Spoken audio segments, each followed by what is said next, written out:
خطفت النجمة أنغام الأنظار خلال إحيائها أول حفلات مهرجان العالمين الجديدة في نسخته الثالثة.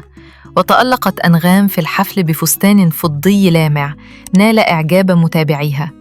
وبدأت الحفل بأغنية عمري معاك وسط تفاعل كبير من الجمهور. وقدمت أنغام خلال الحفل باقة من أغانيها التي يحبها جمهورها، ومنها بقالك قلب، حالة خاصة، الأخبار، القلوب أسرار، سيبك انت، بنعمل حاجات، ونفضل نرقص بين البنين. وحصدت تفاعل الجمهور بأغنيات أحدث ألبوماتها تيجي نسيب. وتداول جمهور أنغام صور الحفل، وظهر في بعض الصور النجم تامر عاشور وهو يشارك أنغام الغناء على المسرح. وكانت الشركة المتحدة للخدمات الإعلامية كشفت عن إطلاق النسخة الثالثة من مهرجان العالمين الجديدة، المهرجان الأضخم من نوعه في مصر والشرق الأوسط، خلال الفترة من 18 يوليو الجاري وحتى 29 أغسطس.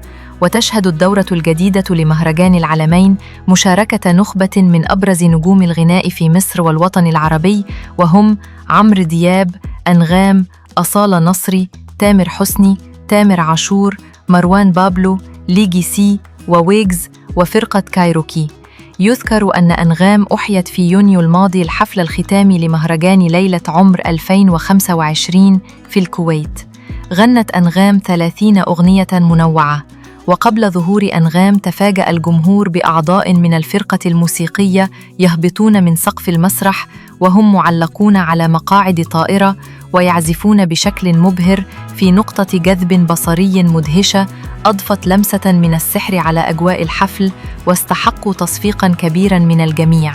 ثم صعدت أنغام على المسرح حيث خطفت القلوب بأدائها المتقن والمفعم بالأحاسيس والمشاعر، وبدت بلياقة غنائية عالية.